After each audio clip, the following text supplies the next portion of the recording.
Hey everyone, this is Adam Elenbaas from Nightlight Astrology, and today I am joined by my friend and colleague Toad, who is an amazing astrologer and artist that I happened to finally meet in person through this random and really cool synchronicity while Ashley and I and our kids were on vacation in the Redwoods back in June. We took this kind of random vacation to the Redwoods and ended up running into someone that I had only known online and had really admired their work from afar as an astrologer and artist.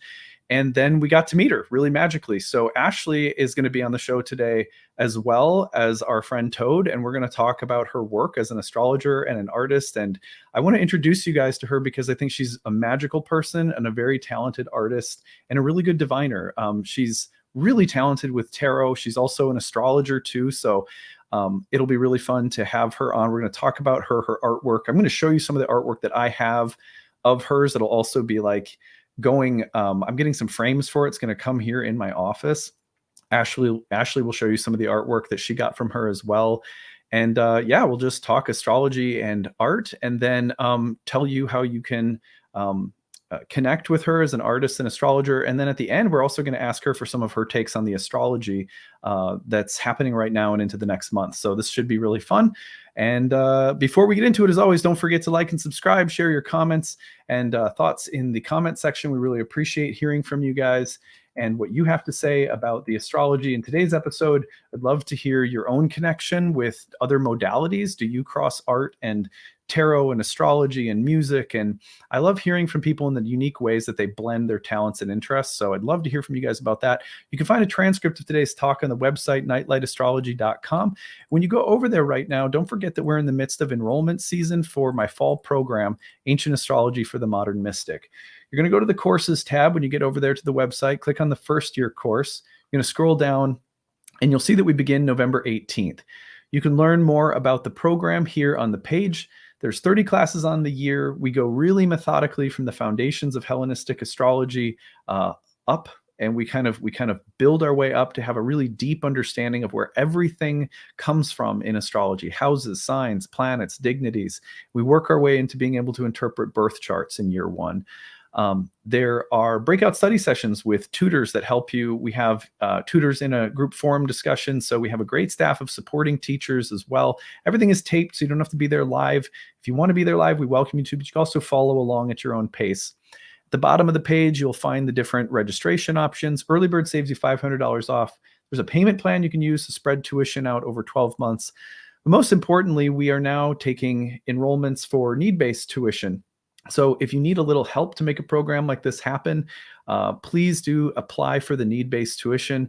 We have over 13 years, something like 50 to 60% of the students who've come through our programs, there's been thousands, have been on some form of payment assistance. And we do that because we don't think anyone should be priced out of learning astrology. And we're basically, our mission is to try to use any success we have to help other people be successful. And that means making sure that not just one type of person with one type of income can study astrology. So at any rate, I hope you'll take advantage of that. Any questions you have about our program, email info@nightlightastrology.com. Okay, well, now that the announcements are out of the way, I'm really glad to welcome onto the show Ashley and our good friend Toad. Hey, guys. Hi. Oh, I'm so excited to be here. Yeah. This is so, it's so interesting the way that this all happened. First of all, remind me of the city that you live in, Toad. I live in Arcata, California. It's smack dab in the middle of Humboldt County. Pretty far north. Most people think that San Francisco is Northern California. We're 5 hours north of San Francisco. So, yeah. Yeah, it's funny. We drove through it on the way to, what was the name of the city that we were staying in? Toad would probably remember. Trinidad, yeah. This is the beach in Trinidad. Not finished, this painting. I always have to preface that. It's one I'm working on. Oh, that painting behind you is actually the beach in Trinidad. It's one of the beaches, yeah. One of the beaches, yeah. So Trinidad is a smaller town just north of there. And, I could just paint that single bay for the rest of my life and never run out of inspiration. But I had my art up in one of the local cafes there, and you guys saw me there. It's just really special. Yeah, we were like, okay, so first of all, this is a really magical story that relates to, I think, astrology and plant medicine and in Ashley's wheelhouse too. So Babe, tell us a story about how we decided to go to the Redwoods, because that was kind of magical before we even met Toad. Oh, I don't know this part. Yeah, so I had gone out kind of like on inspiration to our garden and picked a little leaf of lemon balm for each of us. I picked 4 lemon balm leaves, and I just said to everyone, I'm going to give you a lemon balm leaf. Let's take it and lay down on the bed together and just see what the plant has to say to us. So the 2 girls and Adam and I each took the lemon balm leaf, and we had, I thought, pretty wise things to say, but Adam got a hit. Do you want to tell him what your hit was? Yeah, well, I was laying there and I had this image of just this gigantic redwood tree, and it was like, "Come visit me." And I was like, "Whoa, that's pretty vivid. What is this?" So I mentioned it, and Ashley's always wanted to go to the redwoods for many years. It's like, "Let's go, let's go." And I was like, "Well, we have some time." Like, okay. And I looked in the Airbnbs in Trinidad, which was one of the places that was recommended for like a good stop along the way to see the redwoods. The Airbnbs were super affordable, and I was like, okay, well, it looks like, this is like feasible. So that's how we ended up going. It was like very 3 magical. weeks later. It was That's like all the doors open. That's rare in Trinidad for there to be like an opening. And it seems like you guys got a great one too, Yeah. That seems like all the doors were just like opening for you, and same on my end too. It was really weird for me, I just, you had posted that you saw my art, and I opened it. I was like, Adam Elenbaas posted one of my things. Is he here in town? And then you were. And so I invited you to my studio. I'm like, I have to show my appreciation for this person. I consider you one of my teachers, one of my mentors. Like I've learned from you and from Chris Brennan of the Astrology podcast, most of what I know when it comes to astrology. And you've been a part of my life for years now. And that was cool. It was, I had to invite you, and yeah. We went to this little cafe not far from our Airbnb after like a day of hiking around the redwoods. And I looked on the wall and I saw art not unlike what you're seeing behind you. In fact, I believe the one that I saw, because I asked if I could purchase this one from you, was this one. And I don't know how well you can see it with the glare. Let me see if I can get a little better. Yeah, so you can kind of see it if I hold it like this angle. Mm-hmm. But I was like, oh my God. I was like, that. First of all, that is beautiful. And second of all, it seems astrological. And third, I think I've seen this before. And I asked the waitress like came over to our table, and I was asking, I was like, do you guys sell this here? Because I wanted to buy one. And she goes, oh, those are all art by Toad. She's this really cool local woman. She's an astrologer. And I was like, I freaking knew it. I knew she was an astrologer because I could just feel it. And then I go, how could I get in touch with her? She goes, oh, she's got an Instagram. And so I looked, and I was following you on Instagram, and I was like, this is where I know her from. And I don't know like how I ever made the connection, but I remembered at one point I saw your artwork on Instagram, knew that you were an astrologer, that you read tarot as well, and that you had this astrologically inspired artwork. And I had followed you some like probably a year or two ago or something. And I couldn't remember how the connection had been made or whatever. But then I took a picture, and I think I tagged you. Mm-hmm. And then you like hit me with a message. You were like, wait, are you here? Yep. Like, yeah, I think we're in your town or something, We're so off the beaten path here. We're, like I said, 5 hours from San Francisco and 7 hours from Portland. Literally, we call it the Lost Coast in Humboldt County, and so it's rare to have people come here. And it was funny because for months now, I had been meaning to contact you. I was going to reach out and talk to you guys about my art and see how we could work together. I didn't have to do that. We found each other, It's very cosmic. If there's any time to use that word, that's special. The other thing that was really crazy about it was that, and this I didn't remember about you, but I noticed on your Instagram handle that like one of your links or something, or your name or whatever, was Ramble on Toad. And I was like, well, that's a Grateful Dead reference for sure. Yes. Ramble on Rose. And I told Ashley, and she started getting really excited because on the side for several months at that point, Ashley had been like completely indoctrinating me. Well, I asked her to, but she had been like completely indoctrinating me into the world of Jerry Garcia and the Grateful Dead. And we had just booked tickets for later in the summer for my birthday to go see Dead and Company back in San Francisco. Mm-hmm. And so I was riding a very fast train into Grateful Dead land. And then it turned out that you're also a really big fan. So that was another connection point for us. Yeah. Yeah. And when you had just started posting your videos about it, and that was just another, like, there's so many weird synchronicities, but that's a huge one. And it's, I use the Grateful Dead, their lyrics, other bands that I really admire. I use their lyrics along with astrological transits as the names for my paintings. It just fits in so perfectly. And I could talk about that forever, but it was definitely like another connecting point, and just realizing that Ashley was a deadhead and everything. I was like, okay, this is too much. This one, by the way, it is called Standing on the Moon, right? Yep. Which does that come from the song? It does. Yep. Yeah. And the other one that goes with that one's actually a double piece. It goes with the sun. There it is. Yep. And that one is called Here Comes Sunshine. Another Grateful Dead song. Yeah. And that kind of had I like this one. It has like the mirror effect with the sun and the moon. I started doing that a while ago. Actually, what's interesting is that I started doing this whole style of mine came before I was an astrologer, which is the weirdest part, that I've been like obsessed with the cosmos for a long time, and once I finally found that, it put a lot of pieces together as well.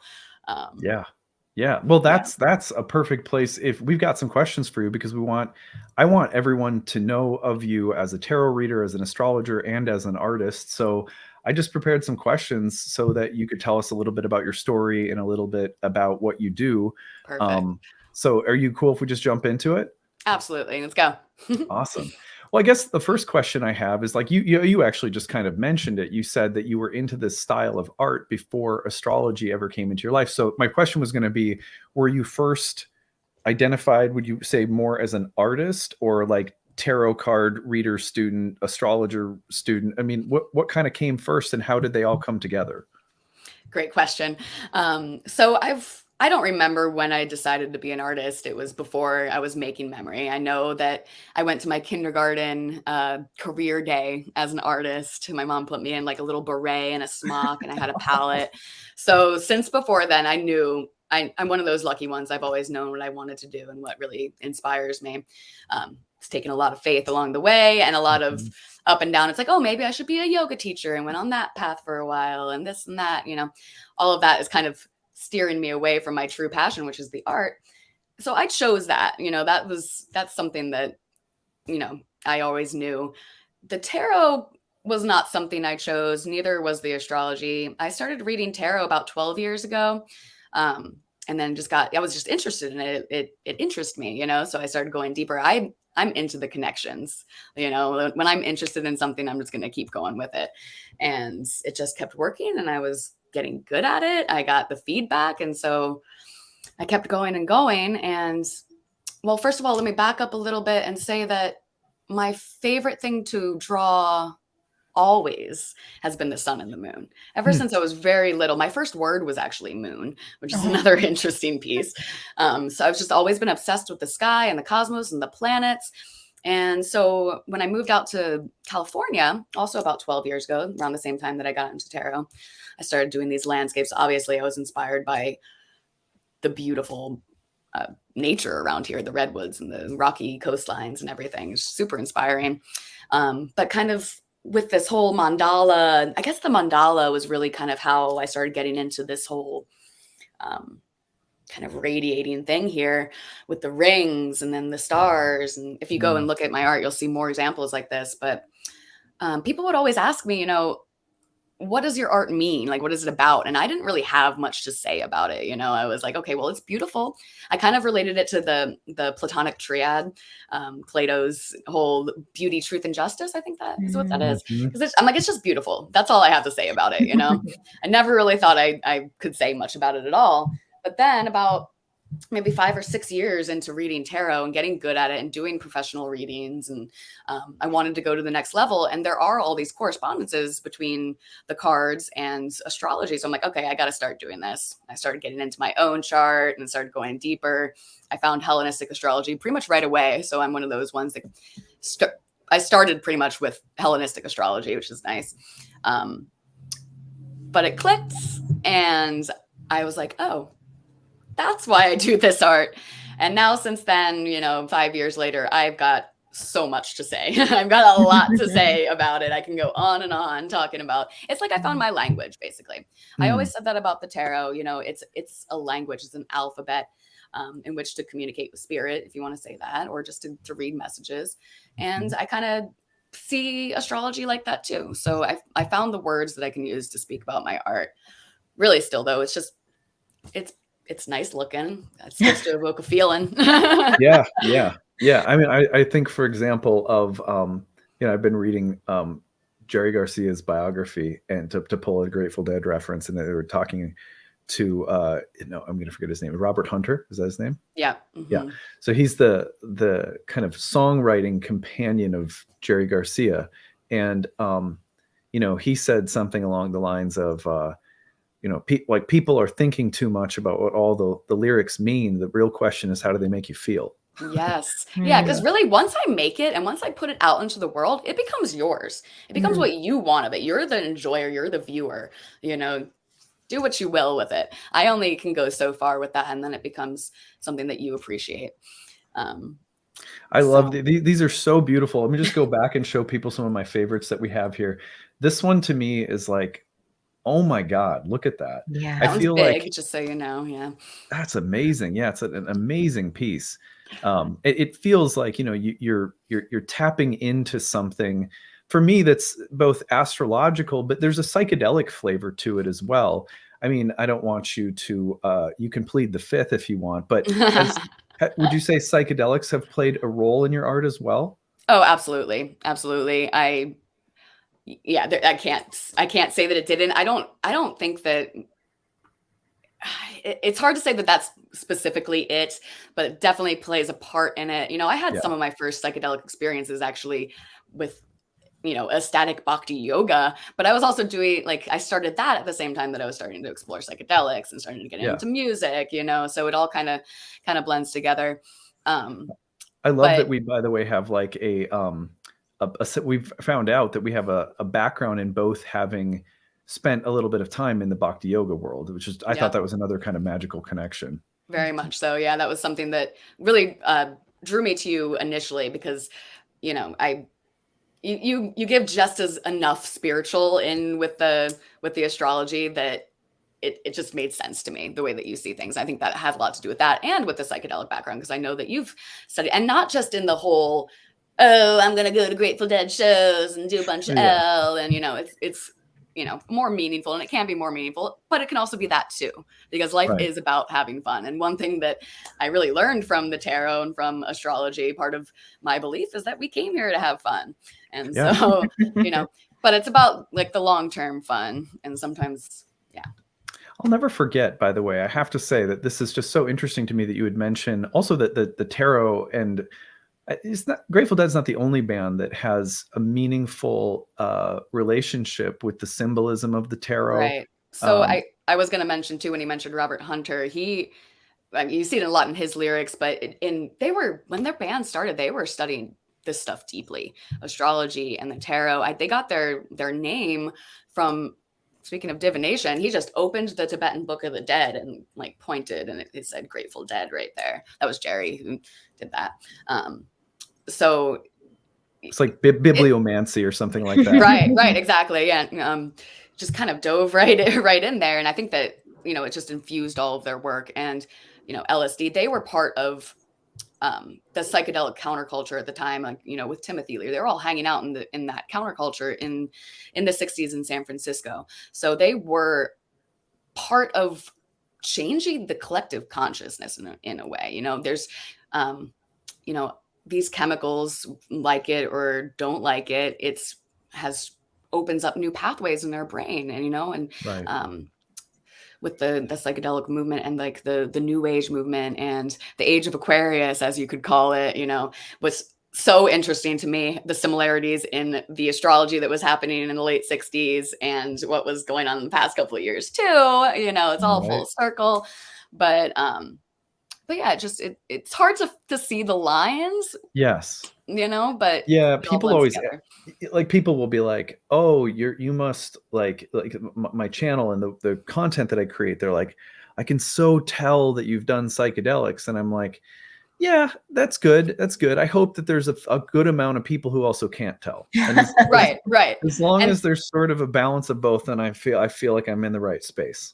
exactly. I never, growing up before I came out here, I got really strongly into the yoga community, but at the same time, I was very much into, going to festivals and dancing and that sort of thing. And I never quite fit into the yoga community completely. I never quite fit into the hippie community, so finding a balance there. And that's something that I feel like I connect with you guys a lot with. Right. Yeah. And you say that, it feels that these pieces strongly, some of these that I'm showing, that I chose to show, are actual commissions that are based on people's birth charts, which is pretty cool.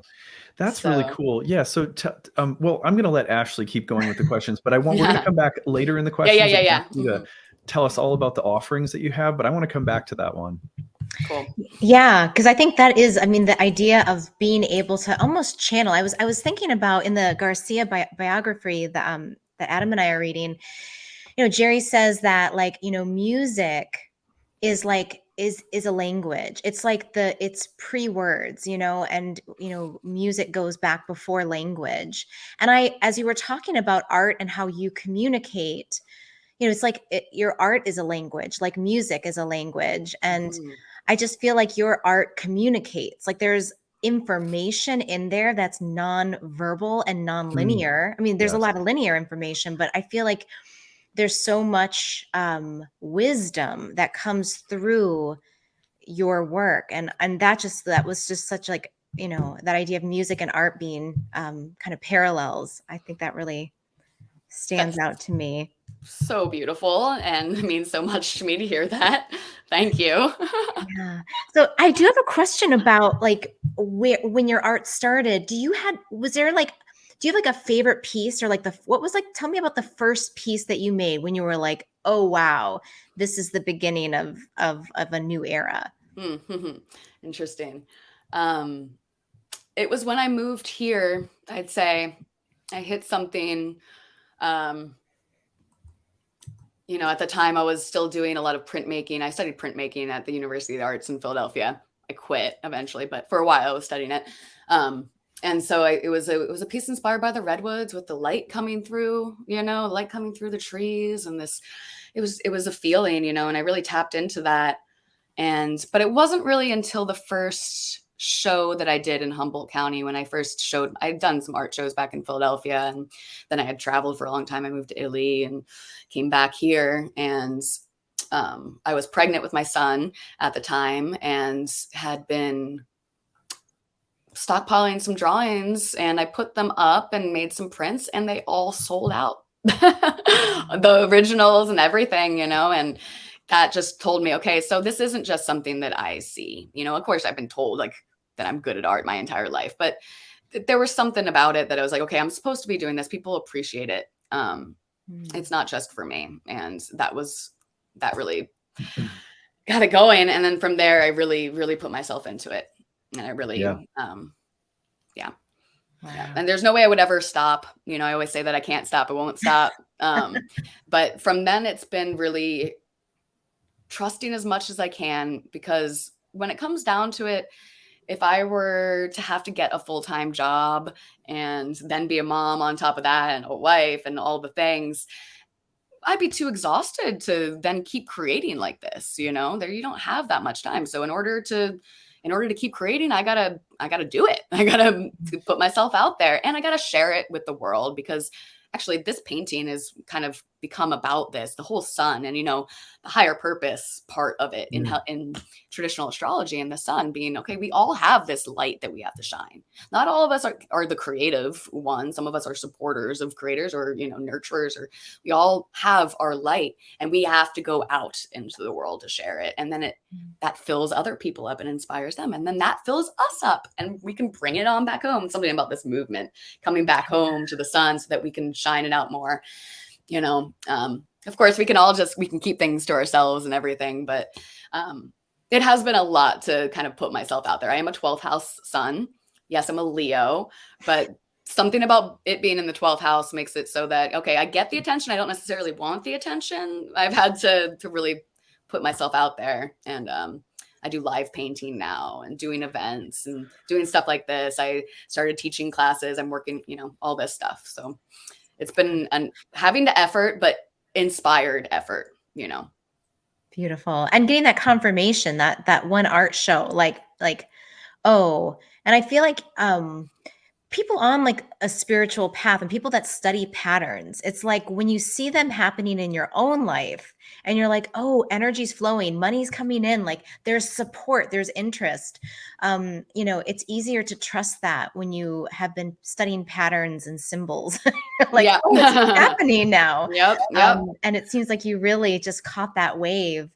And it's been so cool. Yeah, it's been cool to hear your story. And I just wanted to say real quick that one thing that's been really inspiring for my girls, because they got to see your art studio and you set them up on the floor with paper and their own little colored pencils. And they still talk about that. Oh my gosh. gosh. And they each have one of your prints in their rooms. These are mine, but they have their own. And they talk about you and they talk about, remember when we went to Toads and our daughter, our Sagittarius, wants to be an artist, and she's known that since she was little too. So she was very inspired by meeting you. I'm telling you, that's something that's become really clear in the past, especially this summer, but a little bit last summer too, because I've been doing a lot more live painting at festivals and events and everything. And the kids, oh my gosh, I have this art cart, where I paint on it and I have my prints and everything, and they just are drawn to it. And really a big part of it, one, to inspire everyone, but to inspire these little kids to be like, no, you can do this. I wanted to do this since I was your age. You just got to keep believing in yourself and do what makes you happy. It's not always about art. It can, it could be like a mental thing, some of the best little mini readings that I've done are for these little kids where, they have that spark from this age. And if they can have that confidence to go after it, I think that's really special. I couldn't believe this, but someone, our daughter Virginia, the Sag, she's a Sag Sun, Aquarius Moon, and she, was so inspired. Well, someone at her school the other day, she said she wanted to be an artist, and they were like, "Well, you really can't do that because they don't make any money." That's what she said to her, and I turned to her and I said, "Sweetheart, do you remember when we visited Toad?" And I said, "Remember, Toad has that beautiful studio and all of her art." And I said, she makes a living doing art. So don't listen to that, So we're really happy that she got to see someone who's putting themselves out there and doing it, because that's what the world will tell people about art these days. Oh, don't take a risk, sell out, and I'm not saying like, it's not easy to do and it's not for everyone to do. And God knows people try and fail and it's heartbreaking on that level. But as someone who, I'll never forget at my wedding, my best man, he said to me, he was, first of all, we were a little intoxicated. So he wouldn't, I don't think he would usually say this, but he said something along the lines of, I wish I could tell my kids to live the kind of life you've lived, but it's just so few people who actually get to do blah, blah, blah. And I stopped him and I was like, it's like, dude, you can't do that, man. You don't know. You just, if your kids are into art or spirituality or whatever, you just got to let them figure it out and believe in them. And I just remember he looked at me and he was like, whew, like, that's just so hard for some people to wrap their heads around that, like, even if it doesn't work out, you probably feel better if you gave it a shot, Yes. And I know our daughters got that from you. I know that they both saw, like, this woman is going for it. And that was really inspiring for them. That's amazing. Yeah. If I don't accomplish anything else in my life, then I'm satisfied with that. That's amazing. Yeah, no, it really is so important. It's so, like, doubt can get in so easily and, can just ruin it for so many people. Yeah. I mean, and like, I remember in my MFA program, I stayed in touch with some people who, went to school for creative writing who, got really discouraged because they kept putting themselves out there and not really seeing the success that they hoped for. And so I don't mean to like blow smoke up anyone's ass. Like, it is hard. And it is sometimes a path, being an artist or an astrologer or anything is sometimes a path that, it's like it might turn into your favorite hobby and not a career for some people. And I just encourage people to just keep loving what you love, regardless, even if it turns into a career or not, you know? Exactly. Yeah. And try to infuse your days with it the best is the best you can, you know, and it doesn't, you know, if you start to see, okay, maybe I'm not going to be able to completely put food on the table with my passion, whatever that passion is, art or whatever. How can I still keep it into my life, and how can I make it so that my days are happy, you know, and that I, you know, it's not just about doing, it's not one or the other, you know, it's not, it's getting out of this kind of dualistic mindset and being like, okay, no, we don't live in a this or that universe. We live in a yes and universe, you know? Yeah, And for real. yeah. There's so many messages out there, speaking of purpose, that say your purpose has to be your job, and your job has to be the best, and you have to make a ton of money. And it's just so like, it's funny how capitalism co-opts purpose nowadays, you know? Yeah. Yeah. And for some of us, you might get to do what you love for a living, but it's throughout the history of the human species, I'm pretty sure that there's probably far more people that have loved things very passionately that haven't been their jobs, you know? So it's like, there's that too. But anyway, we digress. I want to ask you if there's been any transits you've experienced that have shaped or changed or informed your artwork, or like, I always like to hear that, like even astrologers, like how has your career or the way that you do astrology or the way that you do art been influenced or changed by a transit? Have there been any that have been like, oh, I have completely changed as a creative person? That's interesting. No, no, because it's, you know, I've always been doing the art. It's always been my focus.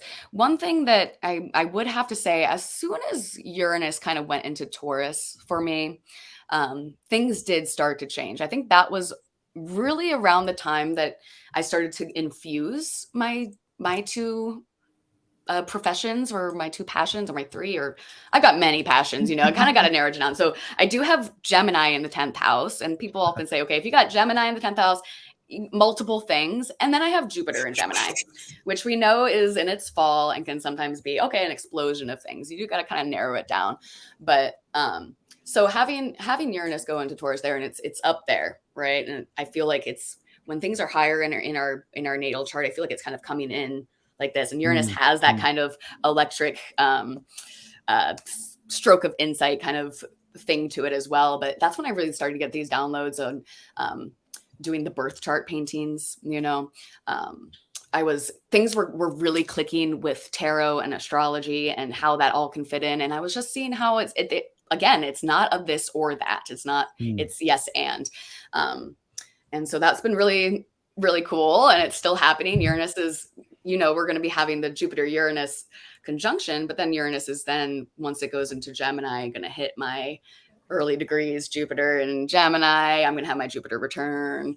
And I think it's all kind of happening now. Big stuff's going on. Yeah. I imagine that for a lot of artistic people, Uranus going into a Venus ruled sign was having an impact on, you know, your artwork, or the fusion of different things in artistic ways and stuff like that. Right. And, you know, Ashley, you mentioned channeling before, and I didn't get to mention that. You know, it was one of my first astrological readings that I got, where my astrologer, my friend, he said, you don't have an artist chart, you have a translator's chart. And I'm like, the F I do. Like, I was not into that. I didn't get that, you know. But then he was like, well, do you translate something with your art? And I'm like, yeah, what it is, you know. Wow. And that's when I was getting into the tarot, and I was like, I translate through the tarot, and then this, you know, it's a translation and it's a channel. And I've been kind of leaning more into that. You know, we all have the muse, right? You actually did a podcast about the muse a long time ago, didn't you? Anyway, we all have these energies that we can tap into, you know, and it's just tapping into a frequency. It's very scientific, you know. But I think that when I'm tapping in with, like, when I really get an inspiration, and when I really get into my meditation and my flow, when I'm creating, I'm tapping into the same channel. Then when I really get into speaking to my guides and everything with the tarot and with astrology, I think that there's kind of like an overall message that wants to come through, and then I can get more specific. But Yeah. So that leads me into a question, because I follow your daily tarot card readings on Instagram. They're so helpful to me, and they're like always spot on. And so I was curious about like your own daily rituals. Like, I know that every day you post, your 3 cards and kind of a synopsis of what's going on. But like, what is a day in the life of Toad? Like, what are your rituals? What are like the things that you have to do to keep things flowing? That is my daily readings, my daily polls is huge for me. I started doing it, it's probably been like 5 years now, 4 years, pretty consistently. It's an offering to my followers, so I do it on my stories on my Instagram, and thank you. And yeah, it's become something for me, but it's also become for like something that I can give back. This is just something that I'm freely giving, and I know that energy is going to come back to me, and it really just helps me notice these archetypes in my life. So what I do is, I get my cup of coffee. Usually it's in the morning. Sometimes it has to happen later because I do have many other things going on in my life. But, I like to sit down with my cards. I pull out the current transits and kind of like get a feel for that, pull the cards and get a feeling for it. And then I just start writing. And that's usually, I don't really know what I'm going to say until I start writing. It just kind of flows out in that way. And then I like to come back to it. Especially if I did it earlier in the day. Sometimes it's later. Sometimes I wait to post. But one way that I teach with the tarot, and I am starting to really teach a lot, is that it's not necessarily very good to pull for yourself all the time. Especially when it's very when we have a lot of emotion attached to the questions that we're asking or anything. To be able to do just a very general pull, to kind of do it for the collective or just my followers, it really helps step back, and so that you can really see how it fits into everyday life, and how these archetypes play out. What was really cool for me is that, when I was starting to dive even deeper into the tarot was the same time that I was learning about traditional astrology and Hellenistic astrology. And it really made sense to me. Because at first I was just looking, okay, well, what does it mean to have Venus in Cancer? And I'd go and I'd look it up online, and I'd get all of these other people's interpretations of what that could mean, and it can be scary and it can be, or confusing. But then Hellenistic astrology really broke it down. It's like, why does it mean this? Not just this means that and this means that, but why does this mean? What's the rationale behind it? And to get this basic understanding, then we can create our own interpretations. We can see how those archetypes, what they mean for us, and I realized that the same thing that's going on with astrology, this renaissance of this traditional astrology, it's the same with tarot. It's all just, we've been putting the pieces together since the New Age movement. When the Rider-Waite came out in the early 1900s, that was the same time people started getting back into astrology. We were just putting pieces. There was no book. There's no original book on this stuff, And so the insight that I got from Hellenistic astrology helped me understand, like, okay, let's get down to the basic archetypes of the cards as well. And I really think that that's helpful. I really think doing my card of the day has helped me see that, because it's not just, okay, I'm asking a specific question about this and seeing what these people mean, but I'm seeing how the energies show up in the everyday and how they can show up. Right. Thank you for showing that. And yeah, I'm always so surprised at like how concise you are, because like stories are not a lot of space. So you'll have like the 3 cards, and then you'll have like, a text box. And in that text box, like you fit, like it's so concise and you beautifully nail it. written, and like it's just, it's very artful and very translator. Like, I'm gonna think of that now when I look at your work. Be like, she's translating. So I have to try to keep it short sometimes. I tell you, Jupiter and Gemini is a struggle. I also believe that that's how I can channel with the Jupiter and then Gemini, right? But it makes it hard. I want to just type on and on and on and on and on and on. Sometimes you have to really kind of cut it short, but I'm glad that you feel that way. Thank you. Yeah, I feel like the way that you seem to perceive and describe the combinations of card archetypes just reminds me of the way it feels very kindred, because it feels like the way that I relate to astrological transits. So I love following your daily tarot. Ashley and I often in the mornings We'll Be like, take what's a look. Toad saying? Like what's Toad saying for the day? We'll take a look at it together. We'll read it and be like, oh my God, yeah, that really fits what's going on.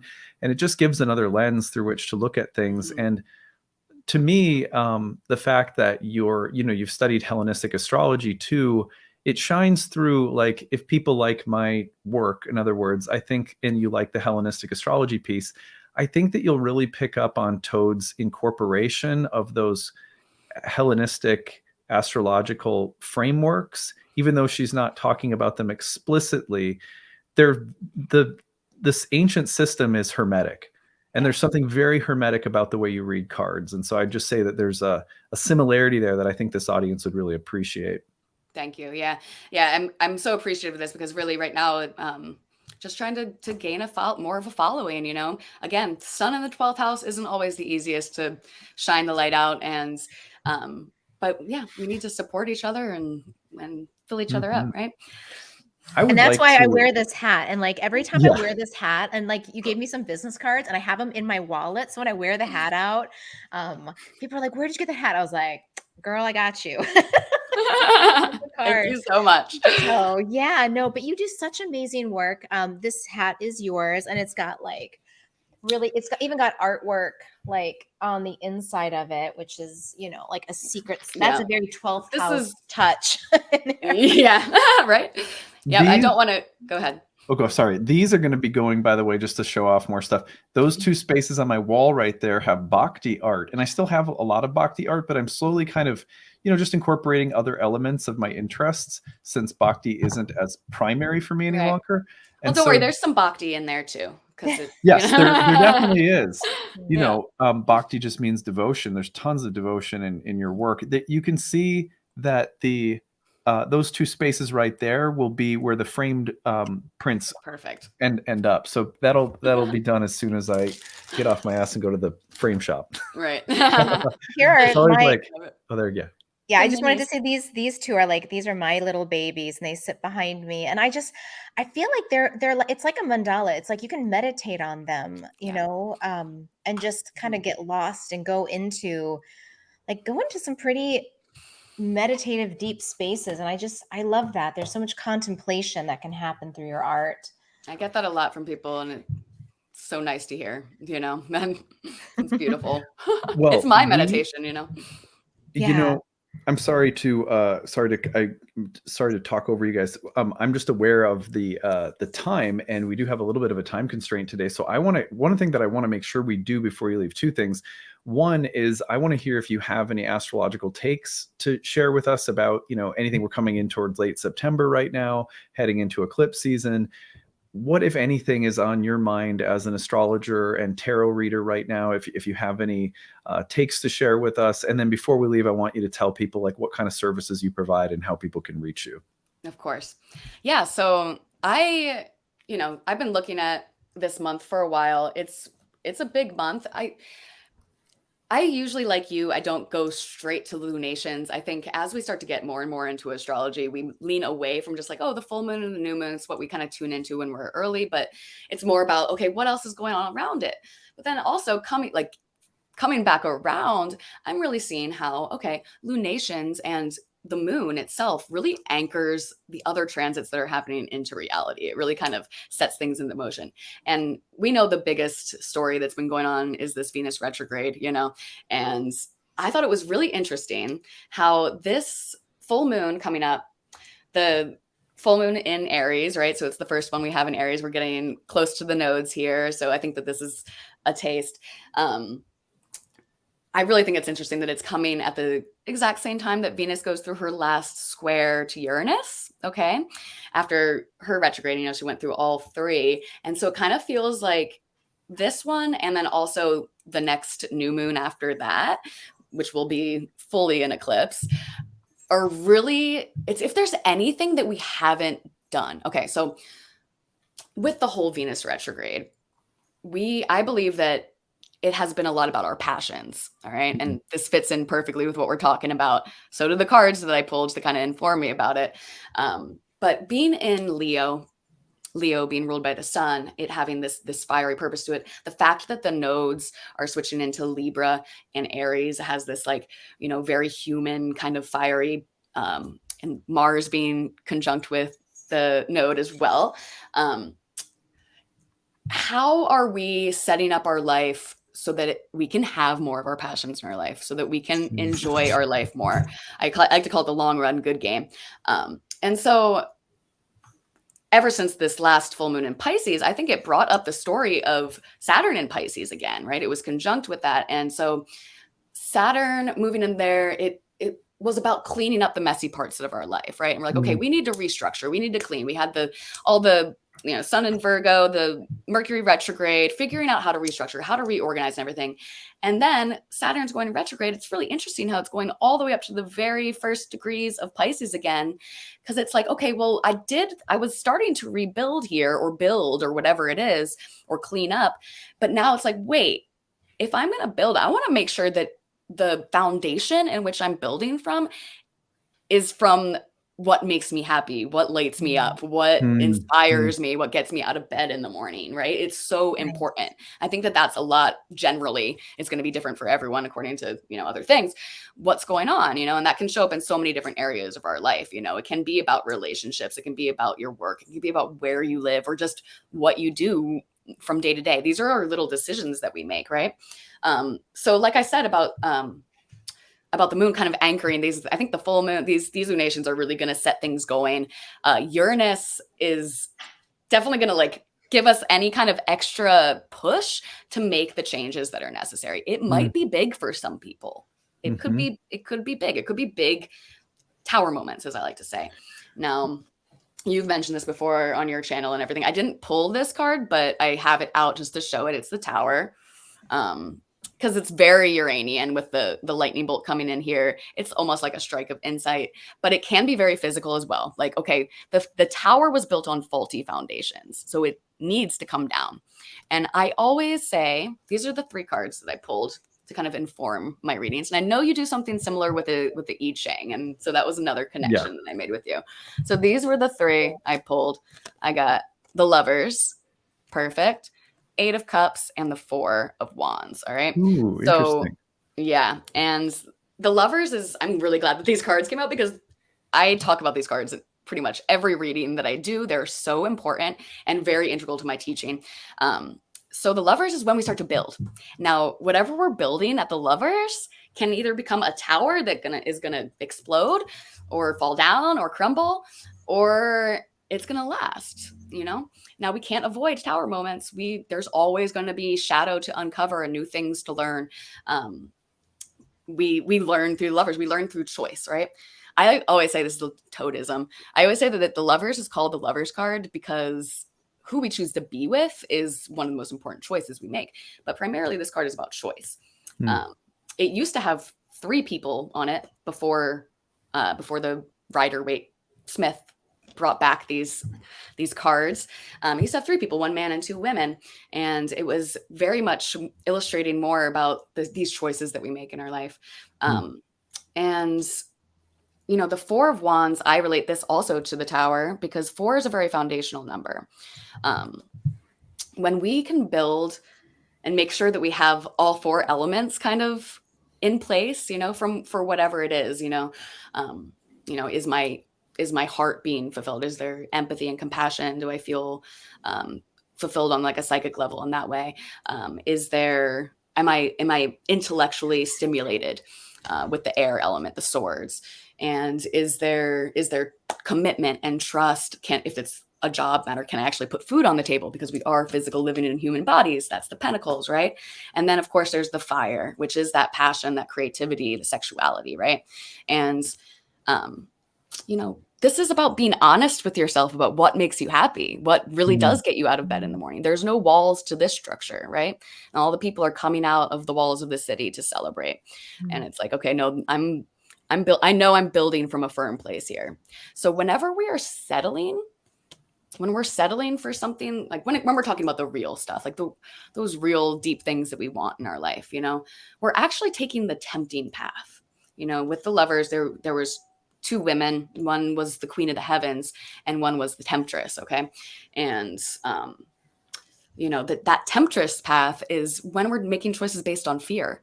Okay. Mm-hmm. Now it gets iffy and that's when you have to really dig in, because it's hard to know sometimes whether or not, and that's when we have to start looking at our patterns and our cycles and everything.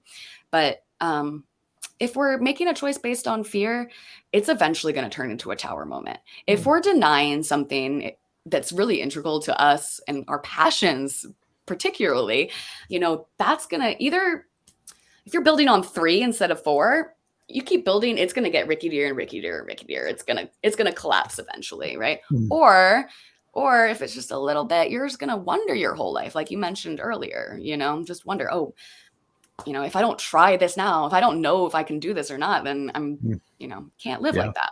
And so that's where the 8 of Cups kind of comes in. Now this card, I relate it to the Moon card. All right. Now I mentioned before how we can break these cards down into their more primary archetypes, right? And really, these pictures didn't used to be on the minor arcana. It used to just be 8 cups, like similar to the playing deck, right? Because it's where the playing decks came from. But it is related to 18, the moon, or 8, strength, okay?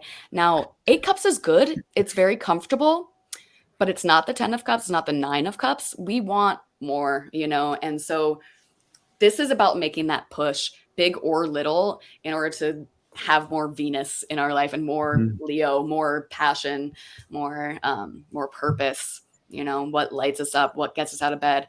And it takes trust and walking into the dark night, and so I always say that going from the 8 to the 9 is a lot harder than going from the 4 to the 5, because from the 4 to the 5, it's like, okay, I can see that if I make this push, 4 is comfortable, then I'm going to achieve something and I'm going to get it. Right. From the 8 to the 9, it's the dark, right? And that's similar to the Moon card. We have to face our fears of the unknown and really take our faith, our trust. And faith, I know, is a loaded word for some people, but to me, I always say faith could just be having faith that the sun is going to rise again. Astrology really does that. Okay, we can say forever, this too shall pass, and people can be like, okay, bullshit. But if you can literally see, okay, it doesn't matter how long the transit, it's eventually going to shift. Things are going to change.